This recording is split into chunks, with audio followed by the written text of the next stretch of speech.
कोई कॉपी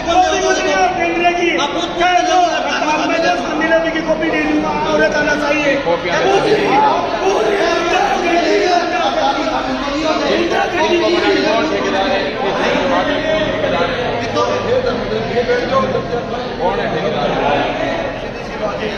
जिन गरीबों पर पेमेंट होगा सरकार के बाद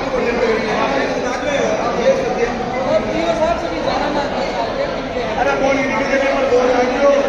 पटा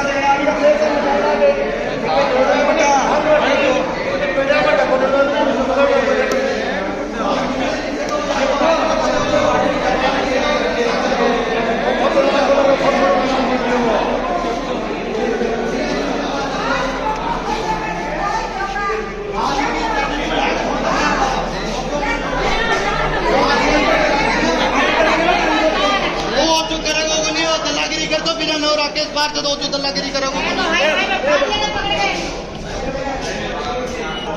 जो मजदूर लोग हैं ये हमारी भोली भाली जनता है और इन लोगों को जो वाल्मीकि है ठेकेदार है इन लोगों को बहला रखा है फर्क है और इनके जो ऊपर के जो भी सिस्टम होते हैं वो अधिकारियों से दबाव बना के खुद का अकेले का काम सेट करता है और इन लोगों को कोई फायदा नहीं मिलता है। और मैंने इन लोगों के बारे में कुछ नहीं बोला, सिर्फ ये बोला कि आप लोगों के अंदर नेतृत्व करने की क्षमता नहीं है क्या, जो आप किसी और गैरों को बुला के आप ले आते हो, अपनी खुद आप वो करो अपनी। ये उम्मीद है कौन, आप ये बताओ, ये उम्मीद है कौन? ठेकेदार है क्या उम्मीद? ये बताओ आप, इसको कौन सा राइट है इनकी बात करने का, हक रखने का? हर बार ये अपना काम सीख करके बाहर निकल जाता है। बाकी ठेकेदार वो नहीं है क्या? और मैं आपको बताऊँ, ठेकेदार जो ठेके लेता है वो ये अधिकारियों से बात कर सकता है। बाकी लोग उनसे पैसे ले, जो ठेकेदार पैसा उठाते हैं ठेकेदारों से पैसा ले।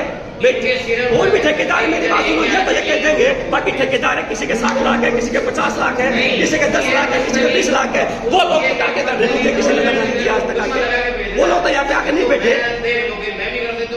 तो फिर इन लोगों को पहले भी पेमेंट वोट में क्या हुआ अचानक इतने एग्रेसिव हो गए?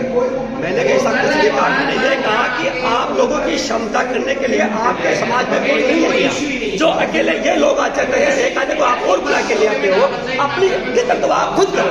इसमें मैंने कौन सा गलत कह दिया? अब ये सब से भी जान लेते हैं क्या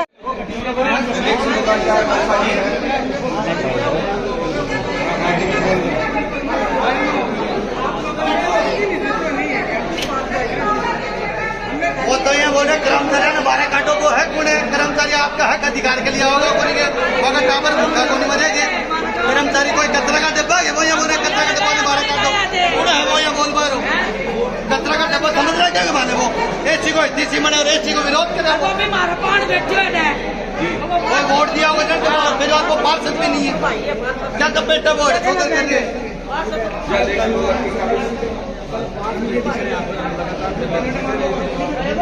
बहुजन समाज का एक भी प्रतिनिधि हमारी सूचना आज वीडियो के माध्यम से नरेंद्र जी गढ़वाल हमारे देश में है, तो उसमें वहाँ पे आके साहब से वार्तालाप हुई थी। उसने सांप्रदायिक बातें की है, समाज का व्यक्ति आपको बात मिलेगी। तो अगर कोई व्यक्ति अगर हमारा प्रतिनिधित्व कर रहा है तो उसको नगर पालिका कभी हुआ करना था, कभी सुनना था कि उमेद बताइए, उमेद सिंह है, उसको बता रहे अपराधी है, वो उसको बता रहे अपराधी के वजह सफाई कर्मचारी अपना पैसे मांगता है, उसको अपराधी बनता है क्या? हमारा अपराधी हो गए वो। बात है पेमेंट की बात चल रही है, बाहर क्या बात है मुझे तो पता नहीं, मैं भी अभी आया हूँ। मेन पेमेंट इनको मिलना चाहिए, पेमेंट इनका ये कहना है सफाई ठेकेदारों का कि जब तक हमारा पूरा पेमेंट नहीं होगा तब तक हम लोग नया टेंडर नहीं खोलने देंगे। टेक्निकल अधिकारी और यूँ साहब जाने, मैं तो जनप्रतिनिधि, मुझे क्या पता इस चीज़ का, वो तो भाई टेक्निकल अधिकारी और प्रशासनिक अधिकारी आपको जवाब दे देंगे टेंडर हो या नहीं हो, क्योंकि टेंडर तो वही करते हैं। और बाकी मैंने भी बोल दिया कि भाई जो हो सके बेस्ट सबका उसमें हो रहे, शहर की सफाई व्यवस्था ही बनी रहे। और रही बात पेमेंट की, पेमेंट इनका होना चाहिए। पेमेंट के लिए मैंने कल भी बोल दिया था इनको कि पेमेंट आपका होगा। अब कैसे होगा वो वेट कर सकते हैं। ईओ साहब का ये कहना है कि 1 महीने का चेक इनका रेडी है, बाकी पेमेंट जैसे ही आएगा वैसे हम लोग को। भाई पेमेंट की व्यवस्था जिस हिसाब से नगर पालिका में है उस हिसाब से है, और बाकी पेमेंट की हम सब बैठे हैं, चाहे हमारे पार्षद हम सब ने जिम्मेदारी ली कि आपका पेमेंट होगा। तो आपकी 2-4 दिन आगे पीछे हो सकता है। आपकी ईओ साहब से बात हुई क्या?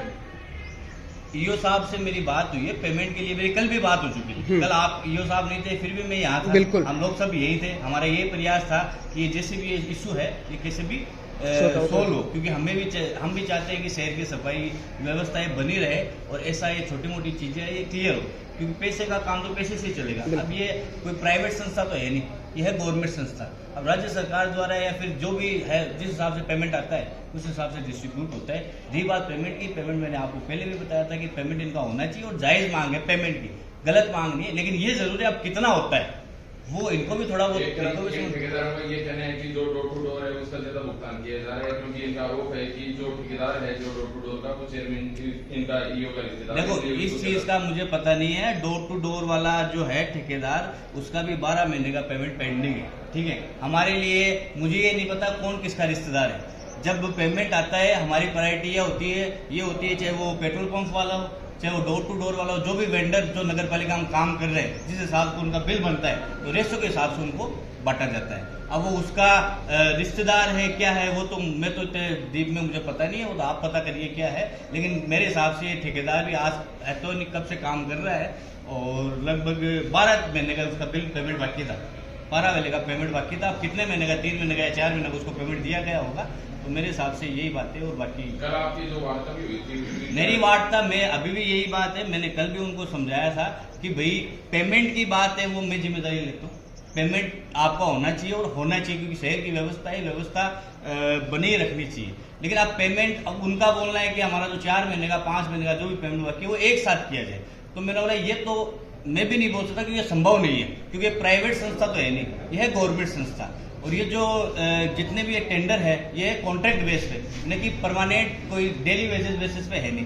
तो जब भी कोई कॉन्ट्रैक्टर कॉन्ट्रैक्ट लेता है तो 1-2 महीने की फ्लक्चुएशन उनको रखने की, क्योंकि नगर पालिका हो चाहे कोई भी डिपार्टमेंट हो वो ठेका क्यों देता है, इसलिए देता है कि बजट अगर आगे पीछे हो तो 2-3 महीने कॉन्ट्रैक्टर उसको मैनेज कर ले। अगर नगर पालिका के पास अगर पैसा हो तो वो जितने भी कर्मचारी उनको डायरेक्ट डेली वेजेस पे रख ले, उनको डेली भुगतान कर दे।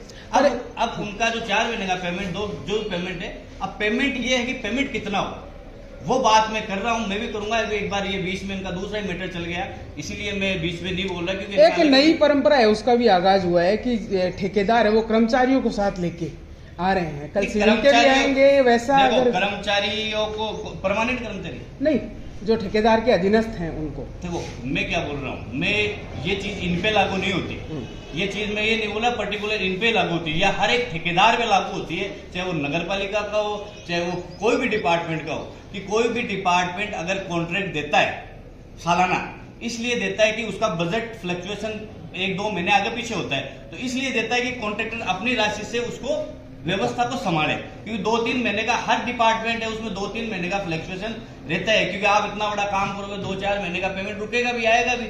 अब ये जिम्मेदारी मेरे हिसाब से इन पे कोई भी ठेकेदार है तो उन पे ये लागू होती है कि अगर वो कर्मचारी की तनख्वाह तो अपने हिसाब से 1-2 महीने का मैनेज करे, कुछ नगर पालिका दे रही है तो करके ऐसे करे। रही बात 2-4-5 दिनों से पेमेंट आ जाता है, जब उनका पेमेंट भुगतान हो ही जाएगा पूरा। और पेमेंट के लिए हम खुद भी तत्पर है कि पेमेंट इनका होना चाहिए, जायज मांगे, पेमेंट के लिए कोई गलत काम नहीं है। लेकिन बात तो बैठ के करनी पड़ेगी, बात तो बैठ के समाधान जो है बैठ के निकलेगा। एक ईओ का ये भी है कि ब्लैकमेल कर रहे हैं ये लोग कि मतलब जब तक हमारा पेमेंट नहीं होगा नया टेंडर है वो जारी नहीं करने देंगे। देखो मैंने वो आपको ब्लैकमेल बता बर्दाश्त दिया नहीं होगी कि भाई वो प्रशासनिक अधिकारी है, टेक्निकल अधिकारी है, अब वो उनका फैसला है कि वो क्या करना चाहिए। मेरा मतलब ये है, मैं इसीलिए मैं अगर बैठा हूँ मेरा ये तथ्य, अब टेंडर की जानकारी टेक्निकल वो आपको ईओ साहब देंगे कि उसको रोक सकते हैं नहीं रोक सकते, वो उनके अधीन है। आईएन साहब बैठिए, जैन साहब बैठिए, मेरा काम है कि अगर इनकी समस्या पेमेंट की है तो पेमेंट के लिए मैंने कल भी बात की थी,